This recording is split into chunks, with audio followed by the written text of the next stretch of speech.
楚王说过，你想离开楚王府，脱离楚王妃的身份，那王只同意休妻。何离，你想都别想！他明白了，是因为凤青鸾想离开他，他才会这样生气。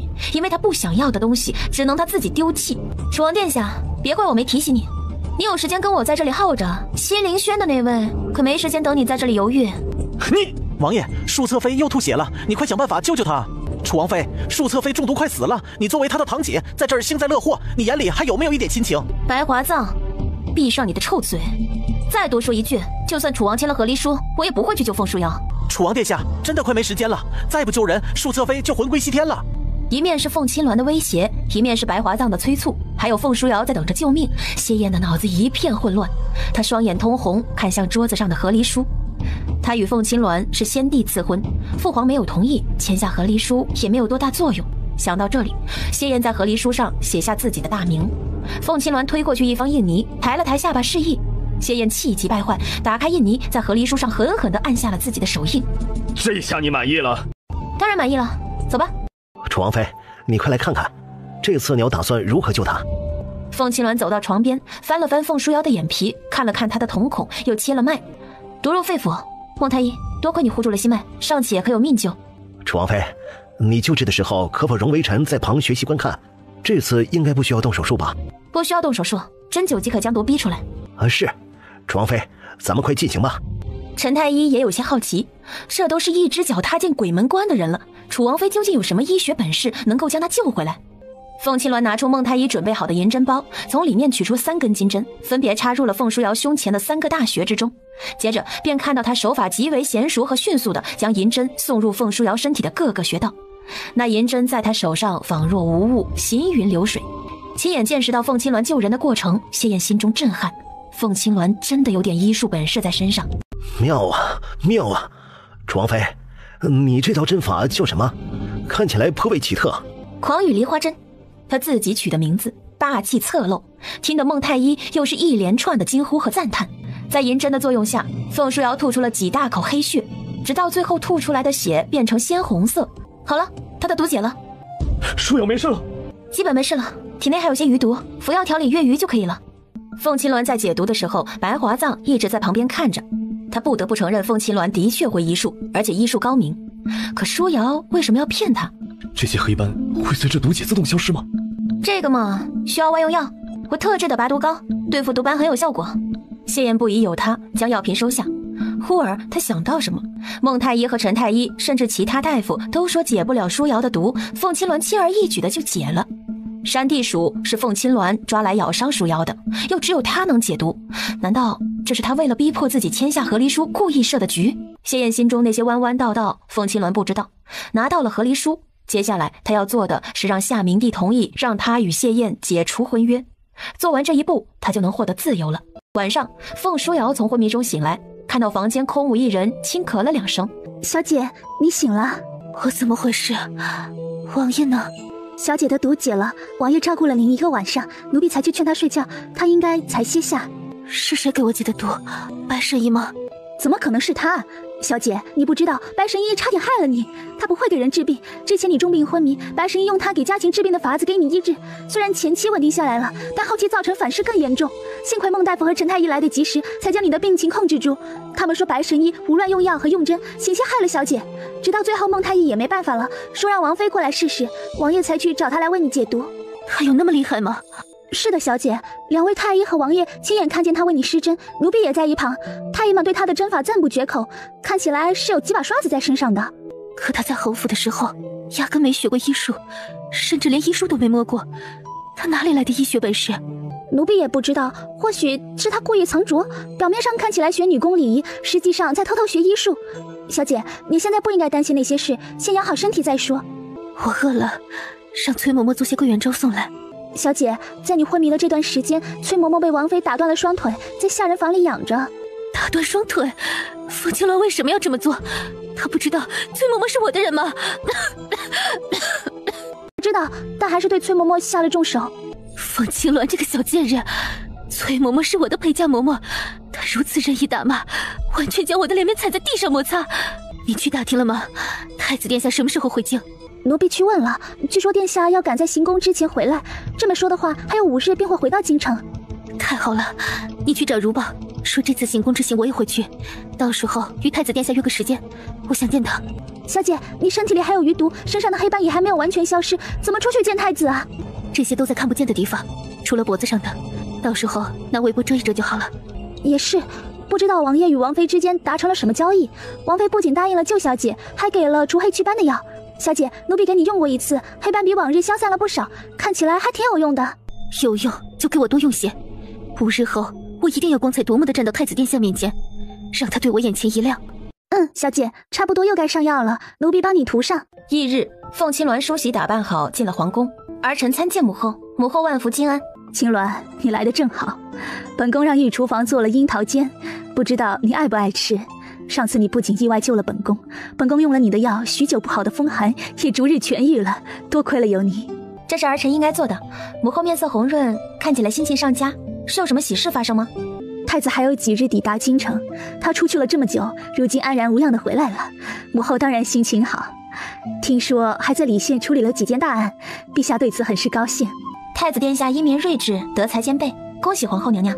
宫女们端来樱桃煎，你尝尝。凤青鸾这时却站了起来，走到殿中，朝皇后屈膝行礼。母后，这次儿臣进宫是有一事想请您相助。你想让母后帮你什么？儿臣想与楚王和离，想请母后在父皇那边帮忙说说话。上次你进宫向陛下请求和离的事，本宫也听说了，没想到这几日过去，你还是坚持要和离。本宫不知道你与楚王之间发生了什么，但本宫说过，你救了本宫的性命，有事尽管来找我。今日你提起此事，本宫自是要为你考虑。谢母后成全。本宫会找时机与皇上说起，能不能劝动陛下，那就不是本宫能做主的了。母后肯开口帮忙，对青鸾来说也是莫大的帮助。后面的事情就让儿臣自己来解决吧。你有计划了？暂时没有。怎么可能没有？5日后便是西山行宫百花宴之行，他要借这次出行，让夏明帝彻底同意他和离。谈完正事，宫女将凤青鸾送出乾宁宫，路过花园的时候，迎面走来2名身着绫罗绸缎的少女。朝阳公主，你看那是谁？哟，这不是楚王妃吗？在这里也能遇见？看样子是从坤宁宫过来的。皇嫂，这就是你的不对了，你进宫来不去向母妃请安，倒是跑到皇后宫里，怎么是对母妃心有不满，觉得皇后才是你的母后吗？凤青鸾看出来了，这2人来者不善，他不想浪费时间，转身朝另一个方向走。朝阳公主哪里会放过他，朝身后几个宫女使了个眼色，宫女们齐齐跑上去挡住凤青鸾去路。他缓步朝凤青鸾走去。皇嫂要去哪儿啊？见到你夫君的亲妹妹连个招呼都不打，也太没礼貌了吧。听说那位跟你一同进府的堂妹，她母亲在大街上辱骂你，说你不懂感恩，罔顾亲情。楚王妃是觉得自惭形秽，无颜面对他人，才对我们避之不及的吗？楚王殿下娶到你，真是倒霉。狄小姐，你这话怎么听起来又酸又臭？想当初，你知道谢燕有婚约在身，还追着他送东送西，想与他见面，如同一只舔狗追逐他，他连看都没看你一眼，更别说娶你了。宁愿纳我那个堂妹做小妾，也不愿意将你这个堂堂大将军之女收进王府。那时的狄小姐有多恬不知耻呢？你都没有自惭形秽，我为什么会自惭形秽？被凤青鸾一阵嘲讽，狄曼丽脸色铁青，3两步冲到凤青鸾面前，扬起巴掌朝她的脸上扇去。小姐，凤青鸾，你好大的胆子，敢在宫中殴打曼丽！还有你，朝阳公主，自称是父皇最疼爱的小公主，饶是你身份尊贵，可你看上的男人又是什么样的呢？你喜欢的礼部尚书府大少爷范一，表面上风流倜傥，衣冠楚楚，实际上我多次看见他逛杏花楼，这杏花楼啊，京城最大的青楼。公主喜欢他，没见他对你多看2眼，宁愿花钱去找妓女，也不愿意与你这尊贵的公主多待，这其中是什么原因啊？范公子才不是你说的那样的人，他温润如玉，风神俊朗，才不是你说的会逛青楼的人。是吗？你不信，去杏花楼问一问，不就知道了。与其在这里找我的茬，不如磨一下你的眼光，为什么要在人渣中找粪吃？朝阳，你们在做什么？楚王妃，你做了什么惹得朝阳和狄小姐不悦？这是在宫里，你也太放肆了。母妃，你看看凤青鸾，她欺负儿臣，你要为儿臣做主。好了，凤青鸾针对你的嘲讽，母妃都听到了。她上次在陛下面前闹和离，本宫没说她，这次又欺负你，新账旧账一起算，本宫来收拾他。楚王妃，见了母妃，你不行礼吗？儿臣参见母妃。楚王妃，你今日进宫，本宫怎么不知道？而且你也没来向本宫请安，来宫里做什么？母妃，儿臣过来时看到楚王妃是从坤宁宫那边过来的，她作为你的媳妇儿，不向你请安，跑到皇后那边献殷勤，不知道她安的什么心。哦，楚王妃，朝阳说的是这样吗？莫非你对本宫有什么意见？不向本宫请安，好让人传出去说我们关系不和是吗？朝阳公主真会告状呢，你怎么知道我不会去向母妃请安？按照尊卑，皇后娘娘是嫡母，我进宫理应先去她那里，再去母妃那里。这不，我还没过去，朝阳公主就面人将我拦下，拿着此事做文章。知道的人以为公主为母妃抱不平，不知道的人还以为公主是对我这个新皇嫂有多大意见，故意说我不敬母妃，挑起婆媳事端。恐怕传出去会招人诟病，说朝阳公主胡搅蛮缠，惹人口舌不是？母妃，你别听她胡说，她从坤宁宫出来之后根本没有想过要去你那里，她在诽谤儿臣。楚王妃，朝阳不是你肚子里的蛔虫，怎么知道你接下来要去哪里？这件事暂且不说，本宫过来时看到你与狄小姐打了起来，是在切磋武功吗？是的，淑妃娘娘，臣女与楚王妃相谈甚欢，她乃护国侯千金，听说会些拳脚功夫，一时没忍住想找她比试比试。本宫还不知道楚王妃会功夫，既然这样，那你们比试一番，切记点到为止，不可伤人。是娘娘。她摩拳擦掌走到凤青鸾面前，楚王妃，请。凤青鸾往后跨出一步，做出请战的姿势。狄曼丽送上门来给她打，那就别怪她借着这个机会帮原主报仇了。曼丽，谢银大惊失色，跑过去将她扶起。你使诈！话音刚落，听到身后狄曼丽噗的喷出口血来，摇摇欲昏。凤青鸾，本宫说过点到为止，你将狄小姐打成重伤，是想当着本宫的面害她性命吗？齐嬷嬷，楚王妃大家斗殴，大闹皇宫，去请庞侍卫过来。齐嬷嬷去了。大内侍卫统领庞坤看到狄曼丽嘴角流着鲜血，被人扶着。庞统领，楚王妃殴打狄家小姐，本宫跟朝阳公主亲眼所见，将她抓起来，纵由陛下处置。楚王妃得罪了。庞侍卫，发生什么这么热闹？是本王错过了好戏吗？楚王妃又见面了。是啊，好巧，没想到在宫里也能遇到楚王殿下。荣王殿下，这是本宫的家事，惊扰到了荣王，还请荣王不要插手。发生在宫里便是宫里的事，岂是你如妃一个人的家事？本王过来时听说你将楚王妃送到皇兄面前处置，皇兄此刻正在为收到太子回京的消息高兴，如妃将这些小事送到他面前去扫他兴致，惹得皇兄不悦，如妃能承担得起皇兄的雷霆震怒吗？太子要回京了，多谢荣王提醒。既然陛下没时间，那这件事本宫亲自处理。楚王妃既嫁给了楚王，本宫也算是她的母妃，有义务教导她。庞统领，楚王妃殴打官家小姐，顶撞本宫，将她关押到慎刑司去。狄小姐，你可满意？一切听从如妃娘娘的安排。本王以为皇兄宠爱如妃，如妃至少是个明事理懂大体的人，哼，今日一见，却是个颠倒是非、跋扈无礼的人。殿下什么意思？你在指责本宫处事不对吗？事情的经过，本王一直看着。你说点到为止，狄小姐的招式却是对楚王妃动了杀意。如果不是楚王妃招数巧妙，先将其击退，那么此时受伤的人恐怕就是楚王妃了。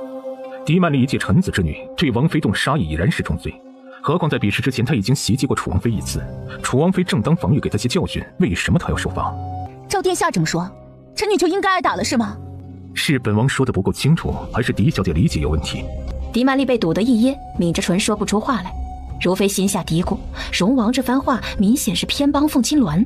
凤青鸾这个小贱蹄子做了什么，竟然能获得一向不喜欢多管闲事的荣王帮他说话？原来是这样，本宫不会武功，看不出他们比试之间还有这么多的讲究。陛下日理万机，本宫就不去扫他的兴了。朝阳，带狄小姐走。他朝荣王点了点头，拂袖离去。曼丽，今日先忍下这口气，有机会再找凤青鸾讨回来。三人走后，他也想离开，朝荣王道：多谢殿下仗义出言，我还有事，告辞。送到你府上的谢礼，你可喜欢？殿下精心挑选的礼物，自是不俗。看到它，你只有这一个感想吗？凤青鸾眨了眨眼睛，当然不止。你不也看看你送的是个什么玩意儿，都认不出来是什么东西。差不多吧。对了，为感谢殿下好意解围，我也送上一份谢礼。我身上没有什么好的礼物，这块玉就当做感谢荣王殿下了，还请殿下不要嫌弃。楚王妃，这是本王送你的谢礼，你把它拿过来送给本王，合适吗？这不是借花献佛吗？殿下不要在意那些细节。你说没有谢礼，本王看你这只海棠出差就很合适，本王勉强收下。至于玉面，本王送出去的东西就没有收回来的道理。不仅如此，你也不能将它转送给其他人。要是让本王知道你把它送出去了，会有什么样的后果，你自己掂量。谢晋握紧珠钗，哼了一声，从凤青鸾旁边走过。他从没有遇到过如此厚颜无耻的女人，今日见识到了。与谢晋的气氛不同，凤青鸾觉得这个男人也太不可理喻和霸道了。他送的东西还不准让他拿去送人？既如此，那他拿去卖了，省得留个祸害在手上。出了皇宫后，凤青鸾当机立断去了全京城最大的当铺永盛典当，将这块价值不菲的玉面以2200白银为价当了。办完这件事，凤青鸾去了侯府。凤青鸾回去侯府，看到一群人围在侯府大门前，激动地吵着什么。你们是什么人？凭什么阻挠我接老夫人？对，凤青鸾将我夫人害得如此之惨，今天我一定要侯老夫人出来给我们一个交代。她要是不出来，我们今天就待在这儿不走。反正撕破脸了，那就鱼死网破，谁也别好过。是啊，快让老夫人出来给个说法。哟，这不是六品前锋的凤大公子吗？吵吵什么呢？凤青鸾，我以为你将父亲母亲赶出侯府已是泯灭人性冷漠之喜，你还害我母亲在牢中受尽酷刑，你还是不是人啊？哼，看来潘玉莲的例子没让你们得到教训呢。他在街上闹事不够，你又闹到侯府来，是想让我报官抓你们去京兆府大牢与潘玉莲一家团聚吗？我们说的都是事实，而且我们是来见侯老夫人的。你一个嫁出去的女儿有什么资格来插手侯府的事儿？凤二老爷此话差矣，我就算嫁人了，也是我父亲的亲生女儿。你们是什么？一群白眼狼蛀虫，有脸来说我？也不看看自己有没有资格？趁我现在还有耐心，全部都给我滚！凤青鸾，再怎么说我们也是亲戚一场，我父亲母亲是你叔婶，你这般对他们，别怪我替你死去的侯爷教训你。兄弟们，给我上！这些人大闹侯府，将他们赶出去。在他的命令下，护卫们拔剑而出，两拨人很快在侯府门前打了起来。凤阳宇紧盯着凤青鸾，握紧了拳头朝他冲去。大小姐，你退后，他交给我。话落，接下凤阳宇的拳头与他交手，十几招下来，凤阳宇被打得鼻青脸肿。对方不攻击他其他地方，专门打他的脸和头。凤阳宇嗷叫一声往后退去，他带来的兄弟也不敌护卫，被打得哎呦叫唤，扔到了街上。杨宇，你伤得怎么样？痛不痛啊？凤青鸾，今日这梁子彻底结下了，总有一天你会落在我的手上，到时候新仇旧恨一起算，我一定要让你在我面前跪地求饶。人没本事，口气倒不小，那我等着看有没有那一天。凤阳宇，你再多说一句对楚王妃不敬的话，我不介意让你伤上加伤。凤阳宇被他的气势震慑，啐了一声，带着他的那些兄弟灰头土脸的走了。大小姐，好久不见。好久不见，欢迎回家。今后我不在府上，祖母就靠你们保护了。属下定不负大小姐所托，誓死保卫侯府，保护老夫人。我们进去吧，晚上侯府开宴，为你们接风洗尘。晚上，谢燕去西林轩看凤书瑶。怎么了？还有哪里不舒服吗？王爷，我没事，还有几天就是百花宴了，舒瑶也想去，可以吗？你体内的余毒还没有彻底清除，最好不要外出。我实在觉得闷了，等你完全康复，本王带着你出去郊游。王爷说的是，舒瑶不去了，王爷要去几天呢？明哲可以不去，暗地里还不能去吗？要去3日，在行宫住2晚，第3日下午返程。本王不在府上，这3日你一定要好好吃药，别让我担心。是，舒瑶听王爷的。5日后，太子回京，街道两旁夹道欢迎。谢恒代替皇帝江南巡盐，将巡视情况汇报给夏明帝。夏明帝高兴得合不拢嘴，在朝堂上大夸太子成熟稳健，办事有道，让他欣慰。谢燕前不久被官员们弹劾过宠妾灭妻，听到所有人都夸赞太子，心里很不是滋味，以至于第2天前往西山行宫的路上，他都一直板着脸。凤青鸾与他同坐在一辆马车上，不想看到那张拉得极长的驴脸，欣赏窗外沿途的秀丽风景，同时目光偶尔也瞟向后方跟随在楚王府的随行队伍中的一名小厮。在随行的队伍中，其中一人是由薛之墨装扮而成。今天晚上他计划了一出大戏，需要薛之墨帮忙。护国侯在世时，西山行宫等大型宫宴都由他负责安防。薛之墨作为他的属下，自然也知道那边的布局和地形，有薛之墨这张活地图在，无异于对他的计划大有帮助。走了大概3个时辰，下午以夏明帝为首的车队浩浩荡荡地到达了西山行宫。我以为殿下会带着那个宠妾叫什么凤书瑶的一起来，还好他没有被迷糊涂。今日这种场合根本不适合他出现。哼，皇兄虽然宠爱凤书瑶，可也不是什么都依着他的。按我来说，那凤书瑶今日肯定想来，可他哪里能够？你看皇兄一点也不待见凤青鸾，又没有宠妾在身边，这3日都是你的机会，只要咱们好好利用，等回到京城后，你就是楚王侧妃，我的皇嫂了。公主殿下，现在说这个还有些早，到底能不能成，还得看事情究竟会怎么样。机会是留给有准备的人的，你放心，今晚一定能成。厉皇后舟车劳顿，有些不适，庆阳公主谢宁陪着她走到庭中坐下。母后是不舒服吗？要不要喝点热茶？太久没坐马车，有些头晕，休息一会儿就好了。你还在为前些日子白羽花的事情懊恼？那日若不是楚王妃碰巧救下母后，儿臣还不知道会犯下如何大错。后来儿臣查了，白羽花是朝阳贵让人透露给儿臣，说花香能对风寒有助，儿臣信以为真，着了他的道，险些害了母后性命，儿臣怎么能不懊恼？查清楚就好，母后这不是没事吗？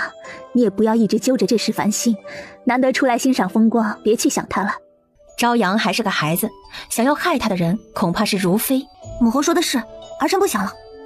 朝阳敢利用本公主毒害母后，我会让你明白什么才叫真正的手段。你等着，这次出行不会让你好过。整个下午，大家在一片丝竹悦耳中欣赏春景结束。晚上，行宫举办盛大热闹的晚宴。恭喜陛下，这次太子殿下替陛下江南巡盐，纠举了部分不法官员，殿下英明神武，龙姿凤章，实在是令人佩服啊！太子是朕亲自教导的儿子，小小年纪懂得帮朕分忧，是该嘉奖。但你们也不要夸得太过了，以免得他居功自傲。哈哈哈哈！谁不是父皇亲自教导的儿子呢？我们为父皇做的事也不少，也没见父皇在众大臣面前如此褒奖。本王倒是不必说了，楚王又是怎么回事？如妃那么得父皇宠爱，父亲也没有将巡盐的事交给你，想来父皇不认为楚王有能力担当此任，更别说前阵子还出了宠妾灭妻的丑闻。听闻你那妾室的母亲杖刑之后关押在牢房，三皇兄还一直派大夫为她看诊，今日为何没有把她带来，也让臣弟瞧瞧那到底是怎样的天姿国色，才能获得三皇兄的如此偏宠？景王的话充满揶揄和嘲讽。当初巡盐需要有人代替父皇出去的时候，他们2个也都提出过愿意为父皇分忧，可父皇钦点了太子出去，相当于太子替天子巡查民事，做得好不仅能为朝廷立下大功，还能在百姓们中提高威望。父皇将历练的机会给了太子，偏偏太子还很争气。谢燕心有不甘，为了让谢恒不能顺利完成任务，他想了些法子阻挠。可太子那边仿佛是知道他的计划，一次次迎刃而解，简直都让他怀疑是不是楚王府上有内奸，才会让太子对他的计划了如指掌，灵活应对。谢燕的心中像是有一团燃烧的烈火，烧得他浑身炙热，躲得发慌。他摇摇晃晃地站起来，想到外面院子去透透气。凤青鸾全程目睹了谢燕被景王奚落的过程，看向谢燕的酒杯，唇角勾起一抹淡淡的弧度。看到谢燕出去，朝阳对狄曼丽使了个眼色，狄曼丽心中一喜，站起身朝着谢燕的方向追了出去。谢燕走出席位，来到走廊，她扶住廊柱，摇了摇头。她的酒量很好，今夜怎么没喝几杯便觉得头脑昏沉的厉害，心想可能是因为心情不爽，受了太多的气给气昏了。楚王殿下，您怎么了？喝醉了吗？殿下要去院子吗？小心台阶。不用你扶，本王自己能走。楚王殿下，臣女许久没见到你了，这次百花宴十分期盼能够与你说说话。说起来，殿下成亲，臣女也还没有敬过您酒呢。明儿，把酒端来。狄曼丽的贴身婢女明儿端着一个放着酒壶和酒杯的托盘走上来，狄曼丽给谢燕倒了一杯酒递给她，又给自己满了一杯。殿下，臣女敬你，在这大好的春日里，一定要心情愉悦呀。谢燕看着手中的酒杯，脑中回想着景王对她说的话，越想越气，也将酒倒入口中，重重的将杯子摔到地上。他们3个什么东西？总有一日，本王会将所有人踩在脚下。那些嘲笑本王的人，本王都记住了，一个也不会放过，不会放过。殿下，你喝醉了，臣女送你去房间休息。你不用可怜本王，本王也不需要你来安慰。走开，别跟着我。柳琪在外面守着，听说自家王爷出宴席了，走过来就看到他喝醉。王爷，属下送您去休息。狄曼丽哪能就这么放谢燕走？狄小姐，王爷说了不许你跟着，请你自重。狄曼丽被一个侍卫呵斥，有些恼怒。恰巧有其他小姐出来透气，没有再厚着脸皮跟着，任由柳琪带着谢燕消失在视线中。不过是个小小的侍卫，竟敢呵斥本小姐。等本小姐成了楚王侧妃，一定要让她好看。明儿，你悄悄跟在后面，看柳琪会把王爷安置在哪个房间，回来向我禀报。明儿去了，狄曼丽心道，楚王身边没有其他人，等确定了房间，将柳琪支走，他进去与楚王肌肤相亲，一切就都水到渠成了。柳琪把谢燕送到偏殿一个叫松翠园的房间休息，将她安顿好后退出房门，在门口守着。明儿悄悄记下房间名字，回来告诉狄曼丽。狄曼丽去找朝阳公主，将她与谢燕的情况说与她听。你放心，本公主亲自去将柳琪带走。然而她去了没多久，很快又气呼呼地返回来。那个柳琪一点眼力见也没有，连本公主都叫不动她。她说皇兄没醒来之前，她绝对不会离开房门半步。曼丽，等会儿我再去一趟。等把他叫走后，你再进房间。你先休息一会儿，为接下来的事养足精神。等我这边有情况了，立刻来叫你。狄曼丽虽然有些不乐意，也没有其他办法。她在那杯酒中下的药，药效时间够长，不急于一时，于是也去找了一间房住了进去。柳琪尽心尽责站在松翠园门前守着谢燕，明枪易躲，暗箭难防。一股异香从空中飘来，柳琪的嗅觉很灵敏，很快闻出来香气中掺着迷香，还没有来得及做出反应，失去意识倒在了地上。薛之墨走出来，看四周无人，迅速将柳琪拖入了旁边的草丛中。他再出来时，已经换上了柳琪的衣服。薛子墨来到狄曼丽所在的房间，敲了敲窗户，将一张纸条塞了进去。狄曼丽看到窗口有人，正是之前见过的柳琪，快步来到窗边，只看到柳琪离去的背影。窗棂上放着一张纸条，狄曼丽疑惑地拿起。松翠园等你，不要让任何人知道。这是楚王的笔记，狄曼丽认得，惊讶谢燕赶走他，原来是不想让人知道。楚王殿下还是心仪我的。狄曼丽握着纸条发花痴，想起楚王说的不要让任何人知道。他走到烛台前，将信纸点燃烧掉，整理了下衣服和发髻，满心欢喜出了房门，一个人前往松翠园去找楚王。他走过来时，松翠园门前一个人也没有，连之前一直守在这里的柳琪也不在。狄曼丽越发激动，殿下为了等他，将柳琪都打发走了。他推开房门走进去，小声喊道：皇爷，臣女来了。没有人回应他。狄曼丽走到床边，看到谢燕满脸绯红，闭着眼躺在床上。楚王殿下，您还醒着吗？您让柳琪通知臣女过来，是想说什么吗？谢燕醉酒的厉害，听到耳边有人说话，挥了挥手嘟囔：别吵。手落下去时，正好落到了狄曼丽的腿上。狄曼丽的心脏在这一刻被烫得灼热，确定自己下的药就算楚王内力深厚，也不可能完全抵挡，揽住谢燕的手朝他身上贴了上去。宴席上，凤青鸾细嚼慢咽地品尝美味糕点，秦雪从外面进来，在他的身后轻轻咳嗽了声。凤青鸾侧眸对上秦雪一切都办妥了的眼神，唇角微弯。殿下去哪儿了？回王妃，王爷喝醉了，奴婢看到齐柳送他去休息了。怎么不早告诉我，我去看看他。谢莹一直注意着他的动静，看他似乎要出去，快步过来将他拦住。皇嫂，你要去哪儿？今天晚上朝阳还没有给你敬过酒呢。他从身后的侍女端着的托盘里端起一杯酒，递到凤青鸾面前。皇嫂，给朝阳喝一杯吧。那杯酒醇香诱人，在这香气中夹杂着一丝不属于他的气味。本王妃从不喝酒，不能辜负了朝阳公主敬酒的诚意，不如以茶代酒。秦雪，端一杯热茶来。秦雪从桌子上倒出一杯热茶，端到凤青鸾面前。凤青鸾接了茶杯，碰了碰朝阳的酒杯，将茶水一饮而尽。谢莹愣在当地。朝阳公主，本王妃的茶喝了，你敬的酒不喝吗？谢莹反应过来，对方没喝她的酒，气得小脸通红。这酒里她放了一些东西，就是为了防止凤青鸾要去看她醉酒的皇兄可能会打破她与狄曼丽的计划而准备的。凤青鸾，你什么意思？你作为皇嫂不喝本公主敬的酒，是看不起本公主吗？朝阳公主，我不喝酒，你为何非要强迫？况且你敬的酒，我以茶为代喝下了，反倒是你敬酒的人不喝敬酒，难道你在酒中下了什么见不得人的东西？要不要我们当着父皇母后和文武百官的面来验一验？谢银瞳孔猛然一缩，下意识看向托盘中的酒。凤七鸾怎么知道他的酒里有东西？忽然他想起一件事，之前皇后中毒是凤七鸾第一时间从白羽花和熏香中分辨出来，及时救回了皇后。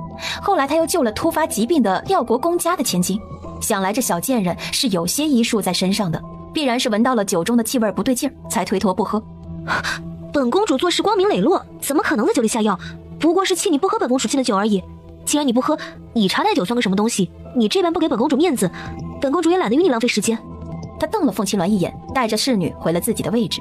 他突如其来的打岔虽然没有得逞，但是反常的行为还是让凤青鸾发现了一些端倪。谢莹在他的酒中下药，是想对他报前几日在御花园的仇吗？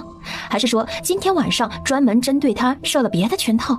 凤青鸾心中升起几分警惕，还有正事要办，他也不在此多留，带着秦雪出了宴会席。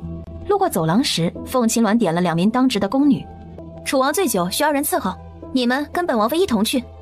是，楚王妃。凤青鸾带着人朝松翠园走去，推开房门。楚王妃，你怎么来了？王爷醉酒，本王妃来看他。倒是你，狄小姐，你怎么会在楚王的床上？楚王妃，你听我解释，会与楚王殿下不是你想的那样。不是我想的这样，那是哪样？你与楚王寸缕不挂的睡在一张床上，还不能够说明什么吗？秦雪，去请陛下和皇后娘娘过来。今日楚王在宴会上羞辱本王妃，与其他女人苟且，是可忍孰不可忍。本王妃要请陛下为我主持公道。秦雪听命去了。混账东西，人在哪里？带朕去。狄将军，你跟朕来。是，陛下。夏明帝带着一群人浩浩荡荡去了偏殿的松翠园。父皇母后，请为儿臣做主。皇上的脸色难看至极，皇后也好不到哪里去。比他们更为不好的是如妃。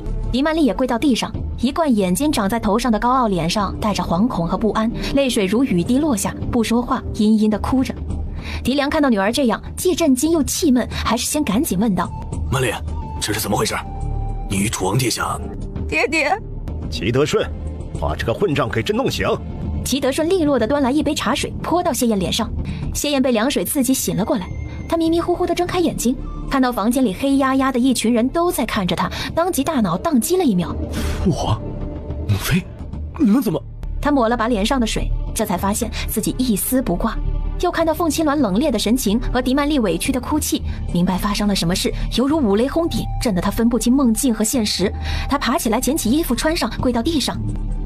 父皇，请听儿臣解释。解释什么？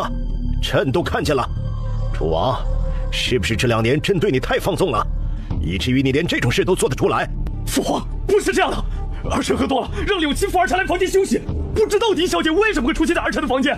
父皇，这件事是有人陷害，请父皇明察。陛下，楚王一向洁身自好，聪慧过人，他不可能犯下这等糊涂的大错，定是有人陷害，还请陛下查清楚，还他清白。狄良知道女儿喜欢楚王，发生了这样的事，脑中冒出一个令他心底发寒的念头：会不会是曼丽为了嫁给楚王策划了这件事？皇后沉着眉眼，看了看从开始说了一句话后就再也没有出声的凤青鸾。她想起之前凤青鸾请她帮忙在陛下面前提和离的事情，这件事会不会与凤青鸾有关？父皇，儿臣在京城听过一些传闻，不知当讲不当讲。听说了什么？儿臣听说楚王在成亲之前，狄小姐一直倾慕于他，发生了这样的事情，对谁的好处最大？而且楚王所在的松翠园是南滨休息区，狄小姐一位女眷如何出现在这边？是她自己过来的，还是被人掳来的？狄小姐，你是不是应该说明一下？狄曼丽是镇南大将军狄良的独女，景王本来也想要她背后的兵权，奈何狄曼丽心仪谢燕，他不介意帮她一把，让狄曼丽成为他的女人，这样至少断绝了太子想纳狄曼丽壮大他势力的心思。夏明帝一听，确实如此，摄人的视线落到狄曼丽身上。陛下，臣女……景王，你什么意思？狄小姐是未出阁的闺中女子，生育对于女子来说何等重要？你的意思是说，她不顾自己的名声，主动来皇兄的房间中的吗？父皇，不管事情的过程是怎么样的，造成了这样的结果，儿臣认为狄小姐对皇兄有意，两人也发生过了关系，今生今世皇兄都应该为狄小姐负责。朝阳公主说的没错，事实已成定局，必须给这件事个交代，否则不管查出来此事的背后隐情有没有与狄曼丽有关，她的身份注定不能给狄曼丽定下死罪。既然不能斩，为了保全她的清誉，只能嫁给楚王。陛下，微臣只有曼丽这一个女儿，说起来，她也是这件事的受害者。如果楚王殿下碰了她却不要她，那曼丽只能以命来保全名声了。陛下，臣女为何会出现在楚王殿下的房间？是殿下命人来给臣女传信，让臣女来见他，还说别让任何人知道。臣女喜欢楚王，哪能经得住殿下的邀请，便来了松翠园。本王什么时候传信让你过来了？是王爷的贴身侍卫柳琪过来送的纸条。殿下说不想让人知道，臣女便把纸条烧了。殿下若是不信，可以让人去洗水间房里查看，是不是有烧毁过的纸条灰烬，或者把柳琪叫来，臣女可以与他当面对质，绝无撒谎。狄曼丽说的信誓旦旦，谢烨脑袋发懵，是柳琪去传他的命令，请狄曼丽过来的。柳琪呢？夏明帝派人去狄曼丽的房间搜查，侍卫回来禀报说，在绿植物盆中发现了燃烧过的纸张灰烬。这下大部分人都相信了狄曼丽的说法。回陛下，没找到柳琪，微臣已命人去找了。谢烨的脑袋更乱了，柳琪不见了，他越发嗅到阴谋的味道，但他却在阴谋之中难以脱身。朝阳，这里最应该请求父皇做主的，应该是楚王妃吧？楚王与狄曼丽做了这等事，偷偷摸摸被楚王妃亲眼撞见，对他伤害有多大，可想而知。还请父皇降罪，不要让楚王妃寒心。父皇母后，楚王宠妾灭妻，儿臣作为他的王妃，一直被人规劝要大度。可今日楚王得寸进尺，当着儿臣的面与别的女人同睡在一张床榻上，无异于羞辱儿臣。若儿臣一再退让，今后还不知道会发生多少这样的事情。楚王没有丝毫真心在儿臣身上，儿臣也愿意成全楚王。何况早在之前，楚王已同意儿臣签下和离书，和离书在此，父皇母后，这是儿臣的心愿，也是楚王的心之所想，求父皇成全。皇后看了和离书，上面的确有谢烨的签字和手印。楚王，和离书是你签的吗？是。皇后的目光意味深长了起来。前有楚王宠妾灭妻，后有与外女捉奸在床，如今又提前准备好了和离书。凤琴鸾行事虽大胆了些，也着实可以让人理解。楚王妃，这并不是多大的事，你没有必要和楚王和离。楚王不是还有2个侧妃的位置空悬吗？狄小姐可以为侧妃，你依然为正妃，两者并不冲突，哪能就到了和离的地步啊？他不是想挽留凤琴鸾，而是不能让他和离，只能他们不要凤琴鸾，和离多伤楚王的颜面。如非此言差矣。楚王宠爱小妾，纵容他母亲当街辱骂楚王妃的事发生在不久前，他不吸取教训，今晚又做出对不起楚王妃的事，再大度的人都不可能接受。想来楚王妃心如死灰，无法再继续这段姻缘。陛下，楚王对楚王妃也未有过半分情谊，否则不会发生这许多事，不如让2人和离，各自分开。皇上面色黑沉如墨，房间里再一次陷入了可怕的安静。皇兄，郎无情且无义，将2个人硬绑在一起，实在是无趣。当初父皇给楚王和凤小姐赐婚，是希望2个人举案齐眉，琴瑟和鸣。如今2人离了亲，又彼此厌恶，早已违背了父皇赐婚的初心。依臣弟看，2人和离未尝不可，继续纠葛，指不定要再闹出什么其他丑闻。和离了，也算是提前阻止了其他可能发生的闹剧。荣王和皇后都认为和离可行，也确是楚王犯错在先。朕宣布，楚王与凤青鸾的婚约就此作罢，允许2人和离。多谢陛下成全。父皇，凤大小姐的事情处理了，那狄小姐与皇兄的事呢？狄小姐说她是被皇兄的侍卫传信过来的，皇兄又说他不记得这事。照这么说来，传信的侍卫嫌疑最大，可他失踪了，想必是做贼心虚逃走了吧？虽然不知道他的目的是什么，狄小姐却因此失去了女儿清白，她也是受害人，还请父皇给狄小姐做主。陛下，求您为小女做主。陛下，臣妾认为楚王应当对狄小姐负责，应当给她一个名分，安抚今夜受到的惊吓。至于这件事背后的主谋，等找到柳琪便知晓了。皇后脸色微沉，狄良手中掌握着10万兵权，他之前也有意让太子接触狄曼丽，想将他纳入太子府。经过这一折腾，狄曼丽怕是得带着他父亲的兵权一并嫁入楚王府了。鉴于今晚发生的事，楚王应当对狄曼丽负责。5日后，楚王迎娶狄曼丽为侧妃，一切事宜朕会安排下去。在此之前，这件事任何人不准透露出去，宴会照常进行。夏明帝不悦地瞪了瞪楚王，怒气的一拂袖离开了房间。谢陛下，恭送陛下。夏明帝走了，皇后和太子以及庆阳公主也一并离开。楚王，你好好安抚一下曼丽，你父皇已命你俩完婚了，曼丽算是半个皇家的人了，你不要再让母妃担心了。是。如妃满意的点了点头，得意的去了眼凤琴鸾，出了房间。荣王还没走，凤琴鸾对谢晋行了一礼，也准备走。本王有事与你一起。凤琴鸾蹙了蹙眉心，谢燕、狄曼丽等人也都狐疑地看着荣王。有关洛灵的病情。说完，他大步出去，凤青鸾不知道他想做什么，也走了出去。谢燕颓然坐在床上，今天晚上发生的事情太多，让他脑子里一片乱麻。你们也出去。狄曼丽和谢莹计谋得逞，两人都有些心疼谢燕被算计了，但他们还有些需要核对的情况，也不多留，退出了房间。曼丽，你说是柳琪让你到皇兄的房间去的，这是怎么回事？我也不知道，我在休息时看到窗外有人影，接着是一张纸条塞了进来，那人走了，对方是柳琪的背影，我不会看错。纸条上写着让我去送翠园，我就立即过来了。后面的事你都知道了，楚王妃撞见我与楚王躺在床上。可是柳琪不见了，柳琪伺候了皇兄10几年，不是皇兄授意，他绝不可能做这样的事。皇兄看起来毫不知情，而且他要针对你有意，我们也不至于采用这种方法撮合你们，说明皇兄很可能不是自己主动安排的柳琪去做了这件事。此事透着蹊跷，必须把柳琪找到才能问清楚到底是怎么回事。难道除了我们在行动，还有其他的人也在暗中计划？对方的目的是什么？从结果来看，你与王兄各得其利，楚王妃损失最大。对了，她不是楚王妃了，应该不可能是凤青鸾做的。或许对方的目的就是为了让楚王和楚王妃和离呢。凤青鸾以前有多深爱楚王，全京城的人都知道。她为了嫁给楚王做的那些惊天动地的事不比我少，她不会愿意和楚王和离。虽然看起来是凤青鸾主动提出和离，实际上她是受不了皇兄宠爱妾室，还和别的女人睡了，被迫和离的。我知道了，最想让皇兄和凤青鸾和离的人，当然是皇兄最宠爱的那位妾室凤书瑶啊。他若是除去了凤青鸾这颗绊脚石，楚王妃的位置很可能会落到他的身上。他对柳琪也很熟悉，很有可能与柳琪串通好了，柳琪才会帮他传递纸条。可他没有料到咱们也在行动，你成为了楚王侧妃，位分在他之上。凤书瑶的手段不容小觑，他能将皇兄迷得团团转。你进楚王府之后，第一时间得把他除掉，永绝后患。公主说的对，凤书瑶的存在不容忽视。我可不像凤青鸾那个软柿子，被人骑在头上欺负。等我坐稳了楚王侧妃的位置，有的是手段让凤书瑶好看。凤书瑶不知道人在家中坐，锅从天上来。一个还没有进府的侧妃，她什么都还没做，就已经被他视成为了眼中钉。殿下，你找臣女有什么事？凤小姐，你离本王那么远做什么？本王又不会吃人，过来喝杯热茶压压惊。殿下，有什么事你还是尽管直说吧，臣女不喜欢拐弯抹角。你过来做，本王就告诉你。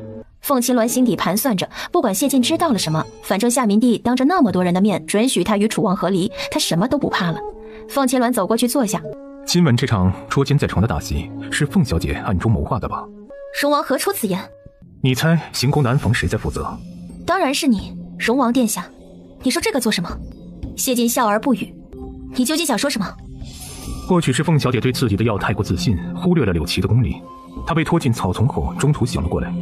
他在哪里？你别紧张，他仍然昏迷着。他还昏迷着？是殿下帮了我？你怎么知道是我给柳琪下了药？你知道整件事情？本王知道整件事，包括你找了一个身材和柳琪相似的人，去给狄曼丽传信，让狄曼丽以为是他们的计划成功了。哼，不得不说，你的运气很好。殿下既然知道，为什么帮我隐瞒？你想要什么？你很直接，那本王也如实告诉你，本王想帮你和离，让你恢复自由之身。殿下这话更让人糊涂了。我与楚王和离，对你有什么好处？当然有好处，你和谢燕和离了，才能和本王成亲。你是护国侯的遗孤，护国侯为大夏立下汗马功劳，他女儿不应该在楚王府受到不公待遇。楚王宠妾灭妻，他对你无益，本王看你也对他死了心，所以你想和他撇清关系，不妨帮你一把，以卫护国侯的在天之灵。因为我父亲保卫了大夏而慷慨帮我，殿下的理由不怎么可信呢。我是性情中人，见不得家人过得不开心。怎么样，这个理由可信了吗？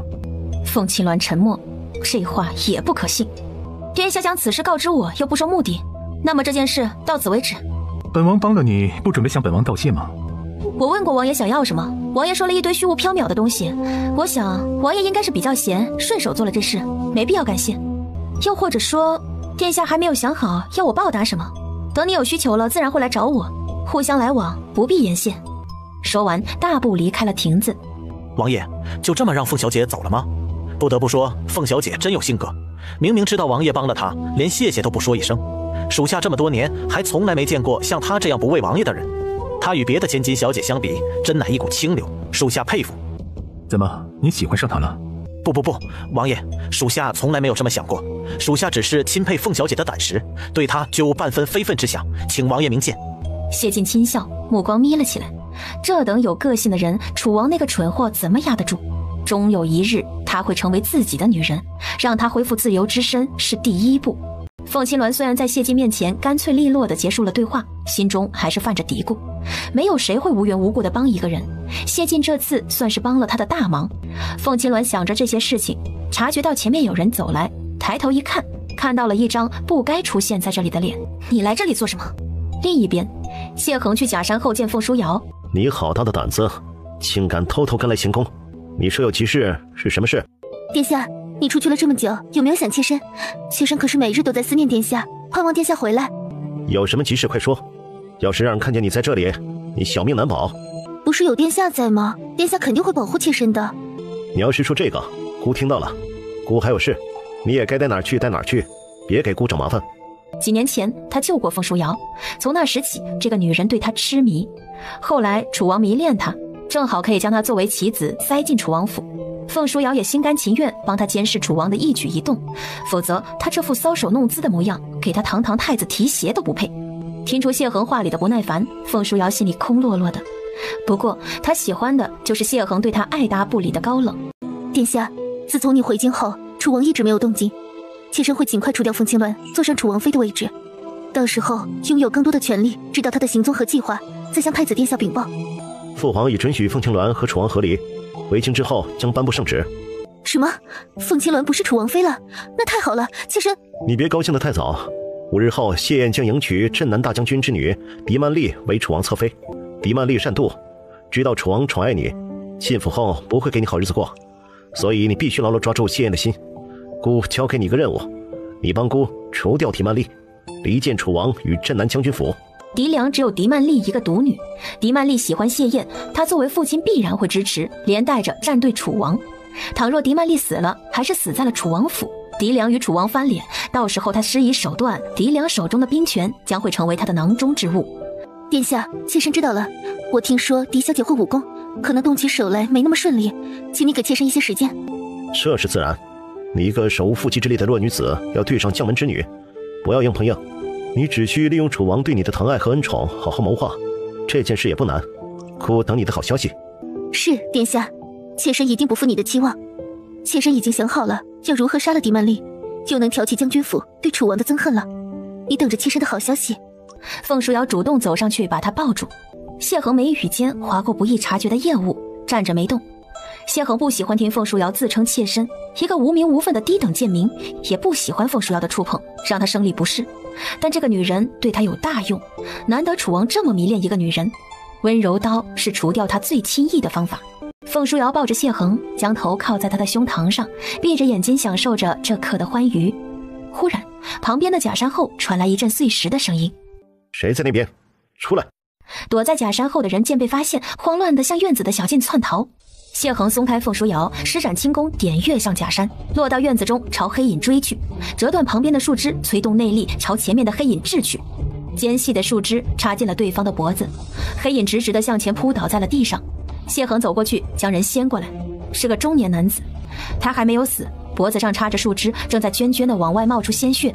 凤书瑶慌慌张张地追上来，看到躺着的人时吓得惊叫出来，又立马捂住了嘴。你认识他？他是侯府的凤三老爷，凤纯是我三叔，他怎么会在这里？你们！凤纯死了，血淋淋地死在凤书瑶面前。凤书瑶从未见过这种吓人的场景，不由得双腿发软，脸色煞白。不管他是你的谁，他听到了我们的谈话，必须除掉。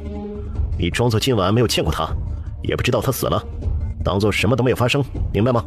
是，殿下，妾身知道，妾身明白，就是有些害怕，他的尸体怎么办？不用管，姑自有处置。你调整一下情绪，不要做出任何可疑的举动。没你的事了，回去吧。凤书瑶深呼吸了几口气，尽量让自己平静，转身抖着腿走了。谢恒看着地上的死尸，对树影后一招手，一个黑影闪现，把他处理了，随后也离开了现场。半炷香时间前，凤青鸾从清风亭与谢晋分开后，回自己院子的路上遇到了一个不该出现在这里的人，凤纯。你来这里做什么？当然是来找你的。你对楚王做的那些事儿，我都看见了。既然你看见了，想要什么？我没想到你当初那么痴迷楚王，今天晚上却使手段与他和离。你们这些女人啊，想要得到一个男人和抛弃一个男人时，心思真是七巧玲珑。你想甩了谢燕，那个姓狄的小姐可也是用了手段得到她。她在给楚王喝的酒里下药，可怜的楚王被2个女人耍得团团转，还毫不知情。不过从现在看来，你们3方都得到了自己想要的，接下来还轮到我了吧？凤青鸾没有说话，他以为谢燕醉得不省人事是他在宴席上给他的那杯酒动了手脚，没想到后来他又喝了狄曼丽给的酒。看来谢晋说的对，他对自己的药太自信了，分配药量时忽略了一个很重要的地方，那就是将谢燕和柳琪都当做了寻常人。凤青鸾眼底划过一抹讽刺的笑，今晚这一出戏不仅是捉奸在床，还有螳螂捕蝉，黄雀在后。凤青鸾，你笑什么？难道不怕我把你做的事儿告诉楚王吗？你别想威胁我，你要敢去告状，你混进行宫的事也会暴露。设想一下，假设有人刻意混进宫来接近皇子和皇上，恐怕你还没有来得及张口就被当成刺客杀了。不过你说说看想要什么，如果我可以做到，也可以各取所需，不必走到那一步。我要的东西很简单，第一，我问过柔静，她说是动了心思要害老夫人，可计划没有实施，老夫人中毒不是她做的，她被人陷害了，我要你把她带回京城。第二，我要带我儿子女儿回侯府，以前的吃穿用刑怎么样的，回去后还是怎样的。侯府家大业大，舔我们几张嘴吃饭，对侯府来说不过是挠痒痒的事儿。这2个要求不过分吧？你要是不答应，我就把你算计楚王的过程告到御前，这可是砍头的大罪，大不了一起死。第一个条件我可以答应，你找到有人陷害柴柔静的证据，他可以翻案回京。至于让你们回侯府，那是不可能的。从把你们赶出侯府的那一刻开始，你和凤正等人这辈子都别想再踏入侯府大门。我给你一笔钱，你带着儿女离开京城，那钱够你后半辈子衣食无忧，以后别出现在我面前。柔静的事过去那么久了，你让我去哪里找证据翻案？还是在狱中，我连他的面都见不到，更没办法指控他。那是你的问题，自己去解决。我能答应你的只有这样，要不要交易你看着办。好，就这样。钱你什么时候给我？回去京城后，我自会通知你来取。得到了凤青鸾的答应，凤纯松了口气。他提出要柴柔静回来，是想交给凤青鸾去办。凤青鸾把事情推到他身上，他在侯府用1000两都买不来下毒的真相，自己无权无势，怎么找得到真凶？不过这是个附加条件，不能实现就算了。等他拿到钱，带着儿子女儿回到扬州，那几房小妾后半辈子也能轻松滋润。事情谈妥，凤纯往回走。行宫的夜里不比白天，他有些找不到回去的路。路过假山时，无意间听到有人在说楚王和凤青鸾。他听出那个声音是凤书瑶，好奇走近一看，就看到凤书瑶与太子有私情，还在商量要杀了大将军的女儿。凤纯太过震惊，没注意脚下，将石子踩出了响洞。太子警觉发现了他，他本就是偷偷摸摸的身份，不敢声张，就这样被谢衡从后脖刺穿喉咙，不甘的死了。第二天早上，柳琪从草丛中醒来，他捂着头，知道自己被算计了，飞速回到松翠园。看到谢燕也醒了，似乎没有受伤，跑过去自责地跪到地上，双手举剑奉到谢燕面前。殿下，是属下无能，所以被人算计打晕，求殿下降罪。看到柳琪回来，谢燕二话不说，黑着脸咻的一声拔出长剑，捅向了他的心脏。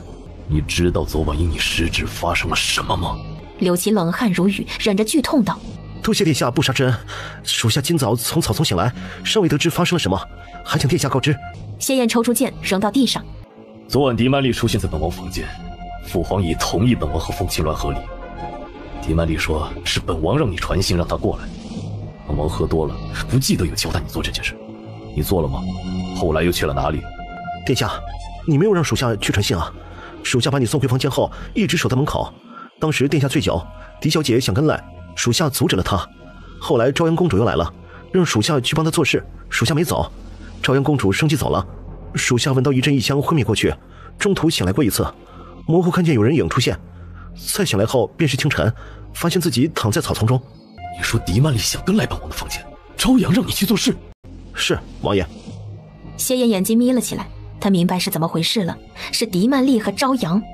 他想起从宴席上出来时狄曼丽给他的那杯酒，难怪他会醉倒，有人在酒中动了手脚。那个贱人，为了加入楚王府，使用如此卑劣的手段。不过娶狄曼丽对他来说也不算是坏处，好歹镇南大将军手中的兵权对他大有帮助，总比凤青鸾的死去的护国侯一点作用也没有的好。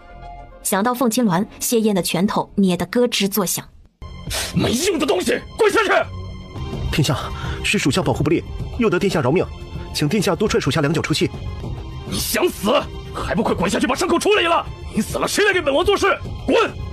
回想起凤青鸾得到父皇恩准和离时如释重负的表情，他哪里还是什么欲擒故纵，分明是真的不爱他了。凤青鸾，本王一定会让你再次爱上本王，然后甩了你。你等着！他绝不能容忍一个全心全意爱他的女人变心。楚王妃，我们殿下有事找你，请你移步假山。去那里做什么？出现了命案，王爷请王妃过去确认一件事。命案？凤青鸾眉头微紧，不再多问，与江启一起过去了。今天早上这具男尸在湖中被发现，你昨晚见过他吗？见过，我认识他，他是侯府的凤三老爷凤纯。侯府的人？是你之前赶出侯府中那2房中的1房，他为何会出现在这里？你们昨晚谈了什么？凤青鸾没打算隐瞒，凤纯死了，他也很意外，将昨晚凤纯拦住他威胁2人达成交易的过程说了出来。我们谈妥后就各自分开了。你遇到他的时候是在哪里？在清风亭外的一条小径上，他的尸体是在湖里发现的。是，从小径到假山大概要走半盏茶的时间。他是被人用树枝从后方贯穿喉咙，失血过多死亡，死后被人抛尸湖中。凤青鸾蹲下查看凤纯脖子上插着的那根让他丧命的树枝，贯穿出来的树枝端口不平，树枝不是被切断的，是被人折断的，不及人食指粗细的树枝能够一击贯穿喉咙，将人致死。对方是一名武功高手。武功高手？凤青鸾不解，凤纯为什么会惹上武功高手？你知道我见过了凤纯，还与他谈了交易，又把我低调叫过来，你怀疑是我杀的他吗？不是。你这么相信我？你们谈好的条件，那些条件对你没有丝毫威胁，你没有理由杀他沾上人命。那倒是，幸好王爷明察秋毫，换作是别人，我肯定是第一个被抓起来怀疑是杀人凶手的。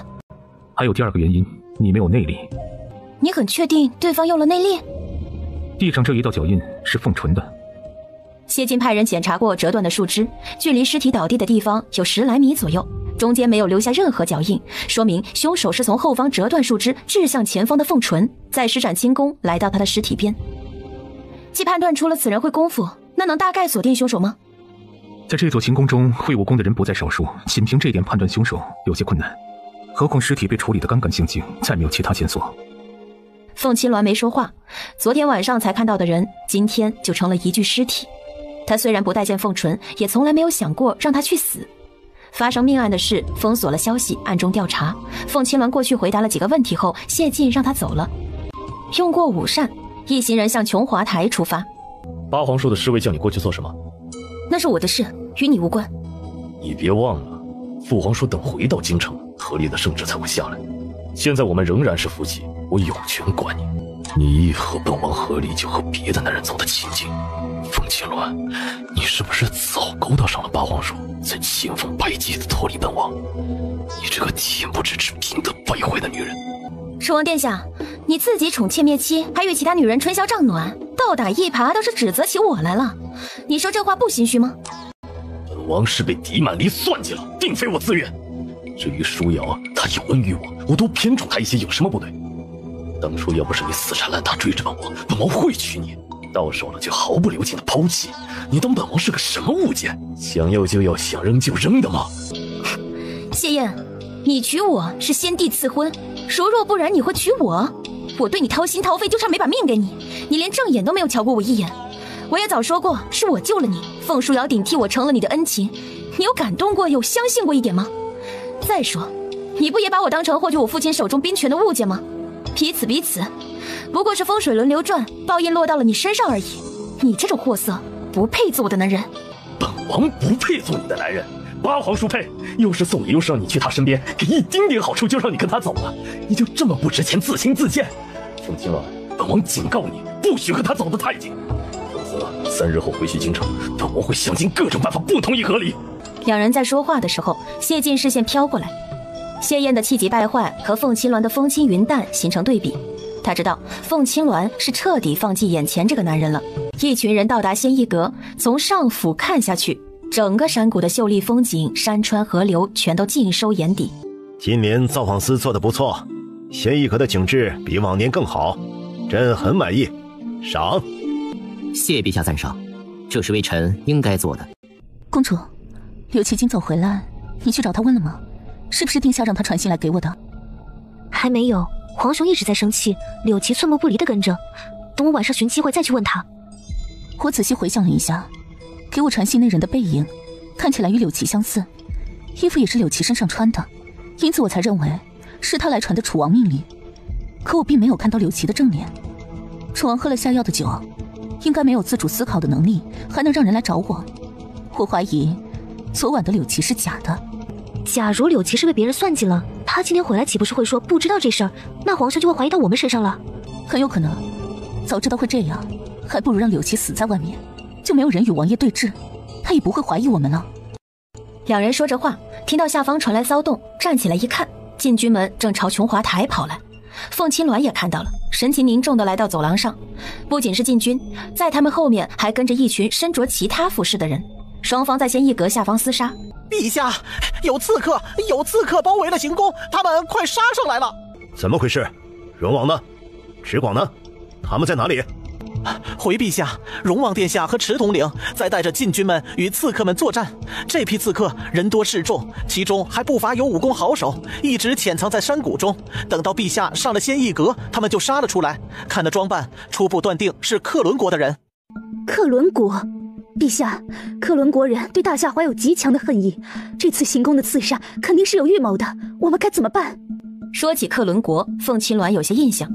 据说当年克伦国挑起边境战争，谢晋亲自率军前去，连攻对方2座城市，差点打到了他们的皇都。荣王是我大夏战神，有他在，朕相信他能很快控制这场袭击。其他人也是这么想的。然而夏明帝的话音才落下，一柄破空的利剑从下方的台阶射上来。父皇小心！这一剑一发之后，无数的箭从下方朝着仙翼阁射上来。是箭雨，陛下快躲避！父皇母后，快进殿内！一时热闹的宴会变成了箭雨屠杀地。他们冲来了，快保护陛下！一群身穿异域服装、手持弯刀的刺客先杀了上来。皇帝老儿，你不是很厉害吗？怎么这个时候想着缩头乌龟逃命呢？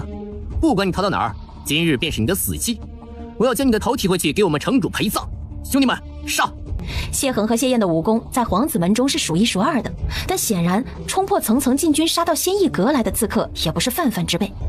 几名刺客拖住谢恒和谢燕，魁佑越过最后这道防线，直朝着还有几米距离就能推到殿内的夏明帝杀去。皇帝老儿，拿命来！父皇！在谢燕的阻挠下，夏明帝有惊无险地退回殿内。退到殿内的众人心惊胆战地听着外面的打斗声，面色金黄。荣王怎么回事？刺客都杀到仙翼阁来了，他不是负责宴会的安全吗？怎么还没出现？陛下，臣妾好担心楚王，他为了我们留在外面厮杀，太危险了。父皇，太子哥哥也在外面，儿臣也很担心他。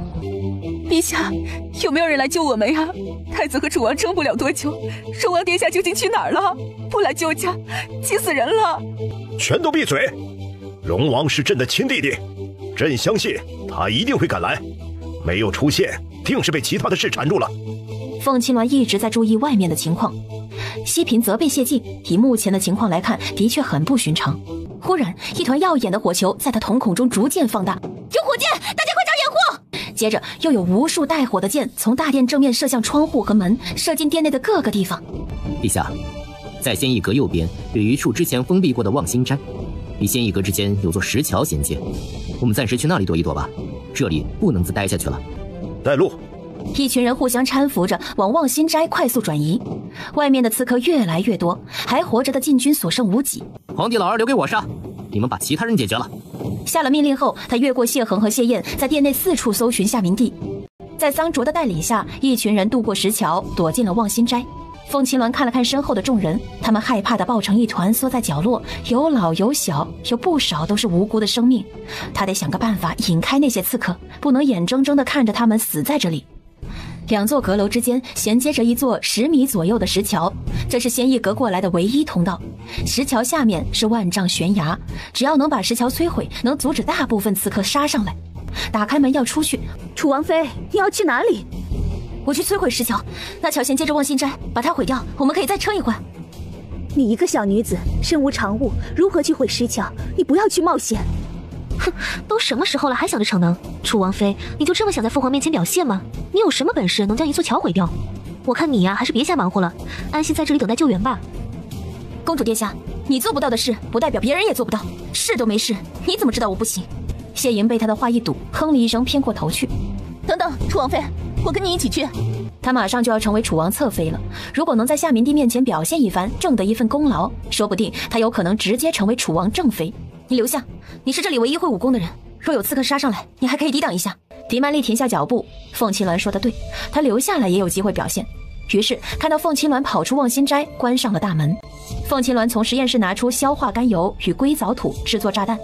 魁佑抓住了一名被箭射伤了腿没能一起推到望心斋的工人，逼问夏明帝的去向。知道了他们的藏身之处，脸上露出狂喜之色。在石桥对面追。等他们快接近石桥时，凤青鸾做的临时炸弹也好了。他站在前方，手中拿着几颗类似手榴弹的炸药。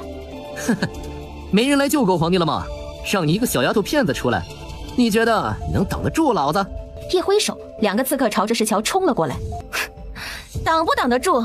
你试试看。他将手榴弹全部扔上石桥，弹药触地，轰隆发出爆炸巨响。魁佑大惊，眼睁睁看着唯一的通道被炸毁，还损失了2名同伴。贱人，扔的居然是炸药！你以为炸了桥我就过不来了？老子今天不管怎么样都取了这狗皇帝的头。青鸾，怎么样？朕听到了爆炸声，你是把石桥炸了吗？是的，陛下，但还不能放松。臣女斗胆，请陛下将身上的龙袍换下来。他将计划给夏明帝说了。魁佑复仇心极重，轻功也了得，区区10米的距离对他来说应该不成问题。他的目的是夏明帝的头颅，他必须去把他引开，让这里的人继续藏着。在他离开之后，魁佑运气，他纵身一跃，在空中一个点跃落到对面的地上，快速朝着望心斋追来。等他踏上阁楼的阶梯，看到一道明黄色的身影在一个太监的搀扶下从旁边的走廊匆匆逃走，向着后山的方向去。狗皇帝哪里逃？拿命来！魁佑施展轻功，朝着那2道逃亡的身影急速追去。谢晋处理完所有刺客，带着援兵赶到仙一阁。谢恒和谢燕已经筋疲力尽了。陛下呢？父皇他们去了石桥那边的望心斋。谢晋脑中一闪而过凤青鸾的身影，快速朝那边飞跃过去。皇兄，臣弟救驾来迟，一切刺客均已经绞杀被捕，外面安全了。今日到底发生了何事？你怎么现在才来？说来话长，皇兄，石桥已经断毁，石统领正在想办法接你们下去。荣王，多亏了楚王妃将石桥炸毁，否则我们都将陷入危险。为了引开那刺客头子，楚王妃换上了陛下的衣服，领他去了后山。你快派人去把他救回来。谢晋眉心一紧，魁佑是克伦国苍狼王，武功绝顶，凤青鸾竟有胆量将他引开，他不想活了。荣王，楚王妃冒死救朕，你务必将他安然无恙地带回来。是，皇兄。太子和楚王随后就到，臣弟这就去找他。狗皇帝，你以为躲进山里就能从老子手上逃掉？做梦！魁佑在后面紧追不舍，袖中掷出几枚暗器，打向那道明黄身影。察觉到身后有危险袭来，凤青鸾挥手抛出几枚银针，将其中2枚暗器打落，侧身往旁边一避，滚进草丛。那名太监因为被凤青鸾奋力一推，躲过暗器，也滚进草丛里昏迷过去。哟呵，没想到你还能躲过我的暗器。他还没有反应过来，眼前的人不是真正的夏明帝。凤青鸾奔跑的速度很快，可再快也敌不过对方轻功高强。魁佑蹬在树干上，如同离弦之箭，朝凤青鸾所在的草丛射去。受死吧！凤青鸾手中骤然出现狼牙棍，将那砍下来的威力无比的弯刀堪堪挡下。啊，你不是皇帝？追了这么久才发现，你这个蠢货！你……凤青鸾手中甩出一把药粉，直击魁佑面门。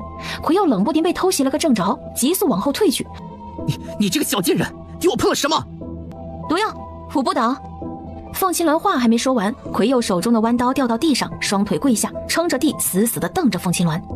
五不倒毒性极强，人悉数短时间内必中毒身亡。凤青鸾知道魁佑内力深厚，或许会没那么快死，他去送他一程。他提着狼牙棍朝魁佑走去，准备将魁佑一击毙命。就在那扎满钢钉的武器即将落到对方头上时，魁佑猛然抬头，抓起地上的弯刀，飞速朝着凤青鸾的脖颈砍来。凤青鸾瞳孔一缩，尾身一矮，飞旋躲开。小女人，你的反应比我想象中的快，这都没有叫你砍到。魁佑素有西北苍狼王之称，内力本就浑厚，曾经还在中毒濒死之际服用过一种奇药百毒不侵，区区5步倒对他不起作用。他故意装成中招，是为了打消凤青鸾的警惕性，在他来攻击之时趁机斩杀。可眼前这个女人，无论是聪明才智和反应能力，都与寻常女子不同，倒是勾起了他极大的兴趣。你是谁？我从来没有听说过大夏皇室有这样的女人存在。你是保护狗皇帝的女暗卫吗？凤青鸾心中惊骇，他的毒居然对此人无用，他不是这个人的对手。得出这个结论后，不再作战，转身朝森林深处跑去，等待机会。这小妮子有点意思，既然你想玩，那我就先把你的头砍下来，然后再回去要那皇帝老儿的头。森林中再次上演追逐战，魁佑眼眸一狠，掌心弯刀注入内力，带起冷冽之风，朝凤青鸾后背击杀而去。就在这千钧一发之际，一柄利剑撕裂空气飞来，替凤青鸾挡下了那灌注了强悍内力的一击。谢晋追了上来，如同神奇从左前方飞过来，落到凤青鸾面前，将他从地上拉起来。有没有受伤？我没事，行宫安全了吗？禁军已经将所有刺客拿下，我来找你。这个男人很厉害，小心点。谢晋张开五指，刚击飞出去的长剑瞬间回到他的手心。交给我。谢晋啊谢晋，你没死，我还在为不能亲手杀了你来去狗皇帝的手机而懊恼呢，没想到你送上门来了。是吗？自从上次你败在我手上，已经2年不见了，让我见识见识你长进了多少。魁佑脸上骤然浮现阴霾，2年前的那场败仗是他这辈子的耻辱，今日他一定要向谢晋讨回来。他握紧手中武器，朝谢晋急冲而来。谢晋也持剑而上，带起了劲风，吹动草木翻飞。2个男人犹如2颗炮弹飞速相向，在森林中交起手来。在上方的2人打得不可开交时，凤青鸾察觉到周围的草丛中传来异样，他转头朝四周环顾看去，草丛晃动，好像有什么东西在里面。依照他丛林作战的经验，凤青鸾警惕了起来。他找了一个隐蔽的灌木丛，低下身子躲了进去。就在他神经紧绷起来时，轰的一声，大树倒塌的巨响传来，魁佑被打飞出去，撞在2棵大树上。凤青鸾心头一惊，看向谢晋，谢晋身上又添了好几道伤口，涓涓渗血。他单膝跪地，用手撑着，嘴角流出一丝血痕。谢晋！凤青鸾迅速爬起，去到谢晋身边查看他的伤势。你怎么样？还能走吗？还可以。那赶紧杀了他，离开这里。草丛里有东西在向这边靠近。听到风声变化，谢晋也警觉到有人在快速向他们围拢。凤青鸾不敢耽搁，魁佑被打出去的方向还没有动静，他一把抓住谢晋的手臂搭在自己肩上，带着他往那个方向走。很快，凤青鸾带着谢晋来到他面前。是谁指使你刺杀陛下？又是谁和你里应外合谋划了这场袭击？凤青鸾悚然一惊，里应外合，行宫中有奸细在与魁佑勾结。看来你知道了，那你认为我会告诉你吗？谢晋，想让你死的不仅有克伦国人，你一直以来浴血守护的大夏国也有人想要你的性命。你说狗皇帝出来赏个花，遭遇这么一场危险的刺杀，你作为安全的负责人将有多大罪责？等着回去狗皇帝给你定罪吧，说不定他还会怀疑是你要杀他呢。谢晋没有什么表情，凤青鸾却是心惊胆战，有人想要谢晋的命，还是大夏国的人。他受伤太重，活不了了，你想活捉问出是谁要你的命的话，是没办法了，我去解决他。凤青鸾拿起狼牙棒，走到魁佑面前，魁佑狠狠瞪着他。凤青鸾二话不说，举起棍子就砸了下去，一下一下又一下，直到将魁佑的脑袋砸得鲜血暴溅，死得透透的了，他才停了下来。你能百毒不侵，还能扛得住狼牙棍吗？他太过凶残，让谢晋吃惊。把他脖子上的项链取下来。要取这玩意儿，你怎么不早说？上面都沾了血迹和脑浆，好恶心。我没想到你会用这种方式打死他。魁佑死了，不能从他口中问出什么。他的狼牙链上带着他的身份，留着他或许有用。忍着恶心，凤青鸾将魁佑的项链扯下来，又走回来扶着谢晋，2个人快速地往前面走去。凤青鸾的判断没错，那些在朝他们靠近的东西越发的逼近了。如果是援兵，这些人早就现身了，一直躲在暗处跟着他们，必然是敌非友。凤青鸾不敢放松警惕，他带着谢晋往右边走。刚走出2步，草丛中射出一波箭雨，凤青鸾拿狼牙棍挡下。谢晋还有些体力，用内力将剑击了回去。2人又往左边走，也是同样的情况，左右后都堵住了去路。前面是什么？不知道，可能是悬崖。被他说中了，2人如同困兽被逼上悬崖。躲在暗处的人，凤青鸾也看清楚了，是一群蒙面黑衣人。总共有13人，看样子像是江湖门派中人。龙王殿下，是让我们杀了你，还是自己跳下去？谢晋没说话。拿人钱财，替人消灾。龙王殿下见多识广，知道我们是谁吧？刘鬼13煞，没想到有朝一日我会成为你们通缉令上的人。既然我已经是将死之人，你们能否也让我死个明白？到底谁想要我的命？既然都要死了，知道有什么用？凤青鸾心中悲叹，逃过一劫又来一劫，今日是非要他死不可吗？各位侠士，你们背后的奸主想要的是龙王的命，我与他不熟，我也没招惹你们，可以放我走吗？楚王妃，你说呢？意思就是不放了。他看向谢晋，不满道：早知道你来找我也是死，还不如别来呢，被摔得东一块西一块，捡都捡不起来，好歹我指甲还能留个全尸。谢晋无语，怪他了。他拉过凤青鸾，揽住他的腰。你一个人死了也只是只孤鬼，有我陪你，黄泉路上有个伴了。跳吧，不劳烦侠士们动手。他说完，凤青鸾骤然腾空，下一秒谢晋带着他转身跳下了悬崖。黑衣人们走向崖边，悬崖下面是万丈峭壁，崖底乱石嶙峋，任何人掉下去都是死路一条。刘鬼13煞压根儿没有想过他们还有活着的可能性，回去复命。楚王，你伤在哪里了？怎么流这么多血？快让母妃看看。皇兄，你的伤好严重，你快坐下，我让太医来给你医治。母妃，赵阳，我没事，都是轻伤，不严重。母妃，凤青鸾不在这里，他去了哪里？他替你父皇去引开奸细头子，往后山去了。你别担心，你八皇叔去找他了。他一个人去的？不一个人去，还要人陪他呀？那奸细头子看起来很厉害，那么危险，谁敢与他一起去？不过有个忠心的小太监为了骗过奸细，陪他出去了。谢爷面色沉凝，凤青鸾带了一个小太监去引开魁佑，他就算会些武功，也不是魁佑的对手。父皇，儿臣想去山中找凤青鸾。想到那个女人有危险，还是八皇叔去找她，谢燕的心里涌上难以熄灭的无名之火。不行，太危险了，你不能去。夏明帝眼底闪过一抹阴霾。有你八皇叔在，一定会将他安全带回来。你去配合太子和池广，将这边的事处理善后。谢燕心有不甘，还想争取。谢隐扯了扯他的衣服。皇兄，我来帮你。他也不想让谢燕出去，他巴不得八皇叔找到凤青鸾的时候，凤青鸾已经被奸细杀了，怎么可能让皇兄出去涉险？是，父皇。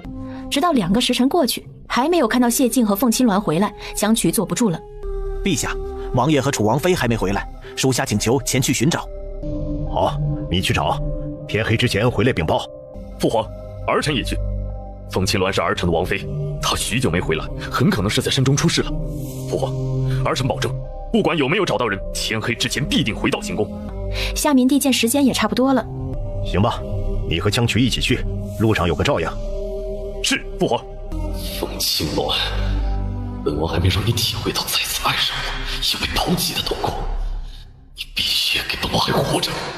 不知道过了多久，凤青鸾悠悠醒来，他捂着七荤八素的脑袋缓缓坐起，浑身的骨头如同被撞散架了重组一般，酸痛无比。等他头脑恢复清明，环顾四周，这才发现天黑了下来。想起坠崖前的情景，凤青鸾赶紧朝谢晋看去，他双眸紧合，脸色煞白。喂，谢晋，你怎么样？谢晋毫无动静。凤青鸾感觉不妙，抬起手指到他鼻下探了探，还好，还有一口气。他从空间拿出手电，检查谢晋身上的伤。谢晋在跳下来前，胸前和后背以及大腿都有刀伤和刮伤，这一重摔又添新伤。他右臂摔断，左小腿有骨折的迹象。他将手电咬在嘴里，拿出酒精和药、纱布，将谢晋的外伤精心处理。做完这些之后，凤青鸾查看谢晋的脉象，他受了内伤，应该是与魁佑一战时落下的。最严重的不是这些伤，凤青鸾发现谢晋体内有一种剧毒，在他毫无节制地使用内力后，毒素快速蔓延。凤青鸾目光凝重，从空间拿出一粒能暂时压制毒性的解毒丸，喂进谢晋嘴里，解开他的衣服。由于那不知名的毒素扩散，谢晋的胸前已聚集起了一团肉眼可见的黑色。没有时间了，凤青鸾拿出金针封住他胸前几道大穴和心脉，在手电光的照射下给他针灸去毒。随着时间流逝，在行针走穴的作用下，谢晋胸前的黑色毒素在逐渐消散。凤青鸾扎破他的食指，让被压制的毒血流出来。接下来只需要等拔掉银针，谢晋的情况就基本控制住了。在等待的过程中，凤青鸾盯着谢晋的胸膛，鬼使神差的上手摸了下他的胸肌，目光又流连到他的腹部，也试了试。凤青鸾的感觉很奇妙，这个手感他是不是在哪里碰到过？如同触电般，凤青鸾脑海里涌上他刚穿来那天晚上睡了一个男人的事。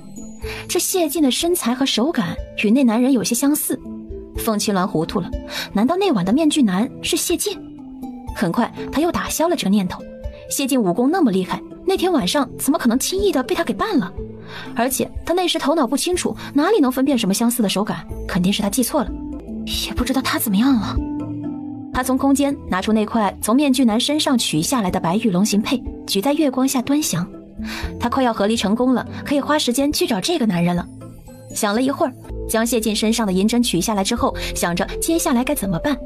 时值春季，昼夜温差大，这时天已经凉了下来，谢晋不能带伤在寒夜里度过一晚。凤青鸾拿起手电四处环顾山壁，发现对面的山石上有一处凹进的空间，是一个比较宽大的阔口，看样子可以容纳2人。于是凤青鸾决定今天晚上将谢晋带进空间医疗室，等明天一早再将他送出来，放在那石洞中，这样就不会引起他的怀疑。凤青鸾握住谢晋的手，闭上眼睛，意念一闪，没产生任何进入医疗室的熟悉感。他眼睛一睁，发现他和谢晋还在原地。怎么回事？怎么进不了医疗室了？凤青鸾惊了，又试了试，还是进不去。凤青鸾傻眼，他的金手指没了。空间进不去，药物和纱布又是怎么从医疗室取出来的？既然能取，说明医疗室没有问题啊。凤青鸾不解，又试了一次，还是没能进去。他尝试了下从医疗室取物，没有问题。他在叨叨空间医疗室异常时，没注意谢晋微微睁开了眼睛，看他还好着，放下心来，再次昏睡了过去。没办法，凤青鸾看了看那洞穴，费了9牛2虎之力，将谢晋一点点拖进去。暂时有个落脚的地方，凤青鸾从医疗室拿出被子盖在谢晋身上。看到被子，他想到，难道必须在房间里空间实验室才能将人带进去？他之前给廖洛林做手术就是在房间里，房间是进入医疗室的媒介。想到这里，等回到京城，凤青鸾决定再试试。今晚只能在外面过夜，凤青鸾去找了些柴火，在洞内生起火。就这样，凤青鸾自己也披了一床被子，守着谢晋打瞌睡。第二天，凤青鸾在清脆的鸟鸣中醒来，发现谢晋还没醒，将被子收进空间。被子被揭开的那一瞬，早比凤青鸾醒来半刻钟，盯着凤青鸾的脸看了半刻钟的谢晋，在意识到他将要醒来时，闭上眼睛装睡，同时心里疑惑，2人身上的被子是从哪里来的？结果就感觉身上一凉，他倏然睁眼朝身上看去，他的被子呢？那么大一床被子呢？不见了。哟，醒了，昨晚睡得好吗？凤青鸾身上的被子也不见了。谢晋眨了眨眼睛，以为在做梦，闭紧眼睛又睡了过去。凤青鸾无语，可这干啥呢？睡糊涂了。我怎么了？凤青鸾摸了摸他的额头，还有一点发烫，兴许他刚才是睡糊涂了。拿起准备在一旁的竹筒，扶着谢晋坐起来。你不记得了？我们被人追杀，从山顶上跳下来，你受了重伤，大难没死，遇到我就是个大夫，帮你捡回了这条命。口渴吗？来，喝点水。竹筒里的水是他从空间拿出来的矿泉水，竹筒则是他昨夜出去好不容易找到的。谢晋昨夜发了高烧，嗓子干涸到冒烟，就着凤青鸾喂水，将竹筒里的水喝了。凤青鸾收了竹筒，扶着他靠到一边的石壁上坐着。谢晋发现身上的伤都被处理过了。我身上的伤都是你处理的？幸好我会医术，否则就你这些伤，要是在夜里冻上一晚，你今天可能就醒不过来了。而且最要命的是你的毒，我不知道是何剧毒，应该在你体内有些时间了。你之前一直用内力压着，昨日受了内伤，摔下悬崖时又强行催动内力予以缓冲，造成毒素在你身体里乱窜蔓延。我将你的毒暂时压制住了，你能活着，我算是你的救命恩人。将他的天隐煞压制住。谢晋盯着凤青鸾，天隐煞乃是天下奇毒，无人能解，就算是天下第一神医百花谷谷主司空，也是想尽各种办法才研制出几粒培元丹，帮他在毒发时压制。他知道这个女人在毒术上有几分本事，没想到她能轻而易举地压制天隐煞，实在令他惊讶。是吗？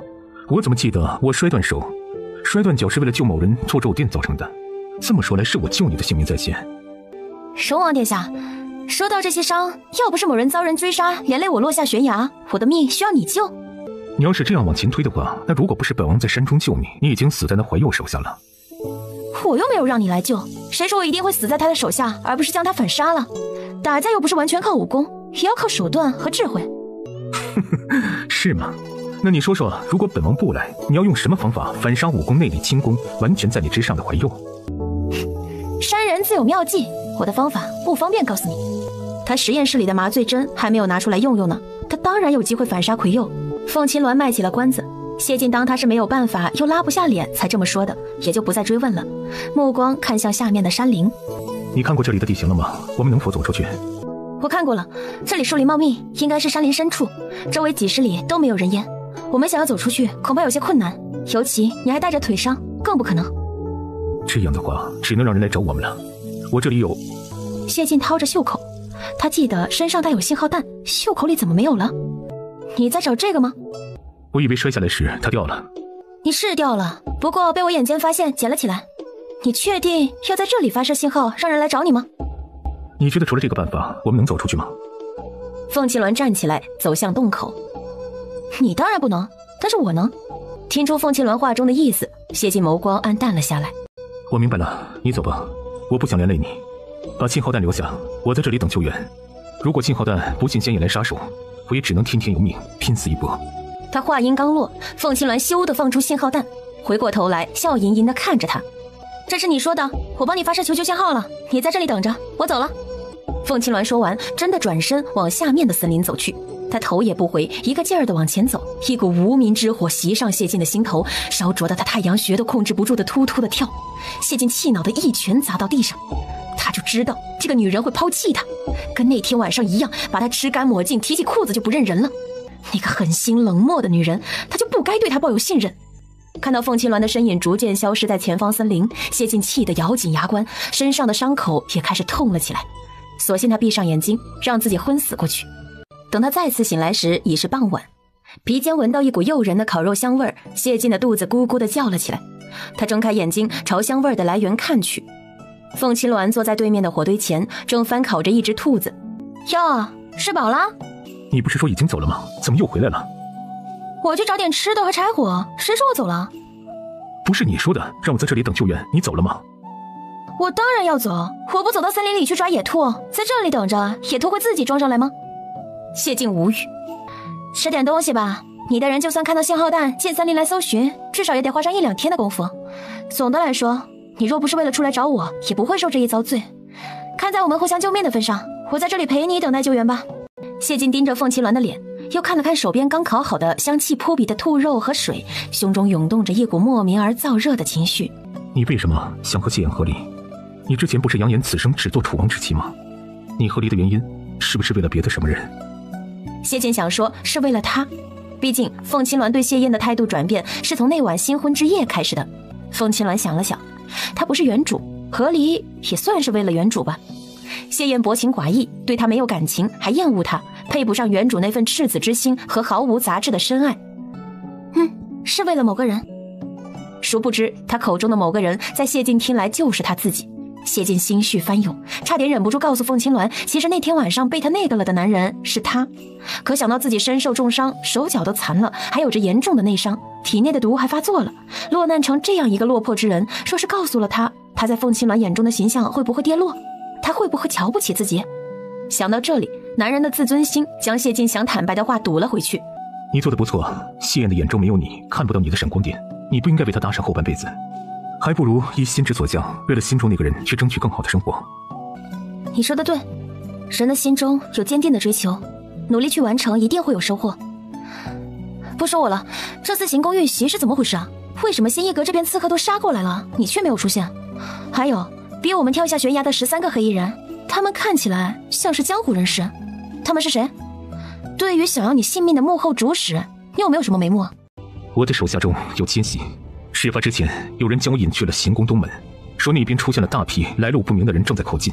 行宫北门和南门有重兵把守，奸细将我引走之后，以东门有人闯入假传我的口谕，将南门的守卫也知道了东门，导致以魁佑为首的奸细长驱直入，冲进了行宫。东门的刺客全都是江湖中的高手，他们把我拖住，让我走不掉。幸好你聪明，在紧要关头将仙翼阁和望京斋的唯一通道炸毁，否则皇兄和后宫众人以及朝中官员将不知损失何几。我应该感谢你。凤青鸾沉默着，他当时甘愿冒险替皇帝去引开刺客，想到的也是如此。想要我性命的人，我心中已经有了猜测，我不相信是他，也不愿意是他。我还未能确定，暂时不能告诉你。至于逼我们跳下悬崖那13人，是江湖排行第4的杀手组织刘鬼13杀。这13个人个个身怀绝技，所用的武器各不相同，他们极其善于团战，仅此其中一人也不是泛泛之辈。与魁佑一战之后，我已然受了重伤，体内的天眼煞又毒发游走之象，以至于他们在逼我走向悬崖之时，我宁愿坠入悬崖后蓄力一搏，也不想和他们正面对上，否则我们两个必死无疑。跳下来还有一线生机，这不，我们都还活着。谢晋后面说的话与凤青鸾所猜测的大致相同，他没有说出那个想要他性命的背后之人，他不愿意也不相信的人会是谁。别动。凤青鸾回头朝谢晋看的方向看去，看到那硕大的影子是一头探着头朝他们望来的巨大棕熊，六目相对，凤青鸾心头巨震。棕熊虎视眈眈地盯着洞穴里的两人，鼻子里发出重重的哼气声，晃了晃脑袋，似乎在分辨猎物的气味。待会打起来，你照顾好自己就行，小心别被他伤到。这个给你，他若攻击你，朝他眼睛喷去。凤青鸾有些懊恼，实验室里没有放枪，要是有一把喷子，就不用与这头熊肉搏了。你要与他对战？不然怎么办？什么都不做，等着给他加餐吗？还是你还有战斗力，断胳膊断腿也能打死一头棕熊？好，你别管我，专心对付他。黑瞎子在距离两人7、8米左右的地方停了下来，看到他这样，凤青鸾的警惕性瞬间拉满。棕熊虚晃了2招之后，瞪着熊掌发出咆哮，朝着凤青鸾猛冲了过来。凤青鸾在他冲过来的时候，挥舞起狼牙棍，就地跃起，一棍击向棕熊的脑袋。棕熊的皮毛十分粗厚，寻常武器无法打进它的皮肉，对它造成伤害。棕熊皮厚，因而全身上下最脆弱的地方就是它的双眼。如果能找到机会将它的眼睛毁掉，让它成为真正的黑瞎子，这头巨兽对于两人的威胁就少了一大部分。凤青鸾的想法很好，但棕熊也不是那么好对付的，不管它如何躲避，也有被伤到的时候。凤青鸾还没有来得及停下爬起，棕熊似乎恨透了它，嚎叫着朝它冲过去。看到这一幕，谢晋心脏骤然缩紧，捡起一块拳头大的石头，顾不得会引得毒发，再次注入内力打向棕熊的头。棕熊被击中，痛嚎倒地，谢晋也喷出一口血倒在地上。凤青鸾二话不说爬起来，举起狼牙棍，用尽全身力气将钢钉打进他的眼睛。棕熊发出垂死挣扎的吼叫，响彻森林。凤青鸾一连砸了无数下，直到将棕熊的眼珠子都砸进了脑袋里，这才停了下来，快速来到谢晋身边。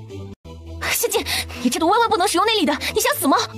他扯开谢晋胸前的衣服，昨日才被他压制下去的毒素又快速朝他的心口蔓延，可想而知他刚才的那一击对他的毒素反噬的伤害有多大。如果不是本王，你早都被那熊掌拍碎了。好了，换你来救我了，我的命交给你了。不准晕！谢晋才毒发，要是睡过去必然醒不来。他拿出银针，再次给他压制毒性。就在这时，凤青鸾听到森林中传来动静，他一边急着给谢晋去毒，一边警惕注视着森林，以为又是什么猛兽来了。可等他封住了谢晋的心脉，看到森林里燃着的火把，楚王殿下，熊的吼叫声是从那边传来的，荣王殿下和楚王妃可能就在那边。在这里，我们在这里！谢燕听到凤青鸾的喊声，心中一喜，快速朝他们的方向跑来。然而等他走近，正好看到凤青鸾在给谢晋弄好胸前的衣襟。凤青鸾，你在做什么？你没长眼睛吗？蜀王受了伤，我在给他治疗。荣王殿下，楚王妃，终于找到你们了。太医快过来！荣王殿下伤势严重，快给殿下看看。看到池广，谢晋眼底闪过一抹寒意。陛下如何了？回殿下，陛下在回京的路上了，庞坤带人前来接应的，就只剩您和楚王妃了。万幸属下找到你们了。谢晋似笑非笑。辛苦了。这是属下应该做的。援兵来了，还带来了一位太医。凤青鸾将谢晋交给太医，自己走到一边，准备去处理胸前的伤口。你胸前的伤是那熊造成的吗？不是我一个人杀的，荣王也有帮忙。你要没事的话，别来烦我，我要处理伤口。我又死了吗？你们怎么会掉下山崖？死了，荣王杀的。我们遇到了刺客，跳下悬崖逃命。事情的经过就是这样。你问完了吗？我赶来望星宅后一直忙着善后，见你许久没出来，特向父皇启命进山找你，找了1天1夜都没发现，有些担心。凤青鸾抬眼朝他看去，担心你死在我右手中。我们是来找八皇叔的，顺便给你收尸。毕竟你还是本王的王妃，活要见人，死要见尸。哼，那就是没事了，忙你的去，别来打扰我。他转身朝山的另一面去。晚上，所有人在山中休息了一晚。第二天出山返回京城。翌日上午，谢晋和凤青鸾等人回到京城，夏明帝有令让他们回京后即刻进宫。谢晋的伤势有些严重，去到勤政殿时，他是坐着轮椅由江局推着进去的。八弟，朕一直在为你担心，得知楚王找到了你们，总算是放下心来。你救回楚王妃，又杀了魁佑，这次你辛苦了。皇兄，这是臣弟应该做的。